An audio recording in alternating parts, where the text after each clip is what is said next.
Good afternoon, Middletown City Schools. Once again, Marlon Styles, Superintendent. Topic right now is food distribution. Just a few items just to, again, just continue to just fine-tune our plan here. First of all, to all of the staff who have been volunteering their time and bravely going out to our distribution sites to provide our students meals, breakfast and lunch in the meal bags. Thank you. When I say brave, I truly mean brave. It takes a lot of courage to put yourself out there in this particular point in time, but I know your hearts and your minds are on our students, and definitely appreciate you volunteering your time while our schools have been shut down.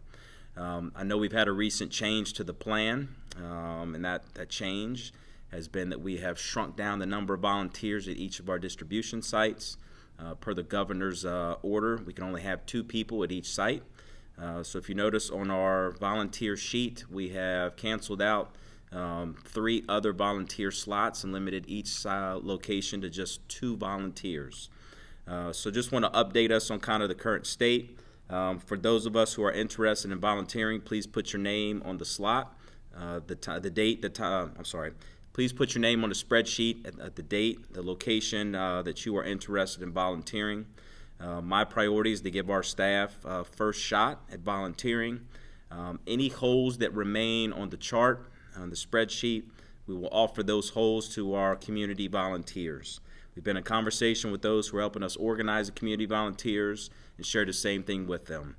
Any open slots, we're asking them to fill in with community volunteers.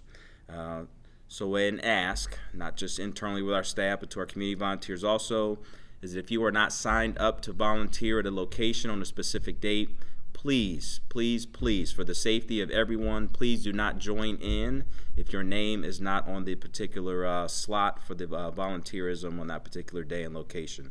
Again, we're trying to just follow the governor's order to limit the number of people at each site to 2 volunteers. So we simply want those that are signed up to volunteer and not have any extras. We're having the same conversation with our community volunteers so that we not have excess people there volunteering. So again, just a change in plan per the order of only 2 folks. I do want to say that we're going to continue our food distribution plan through the month of April at this particular time. We do have conversations with our health officials on a weekly basis just to make sure that we have clearance to continue the distribution plan. But at this time, all indications are we're going to continue through the month of April with our plan. So again, thank you for everything you're doing to volunteer, help our students out.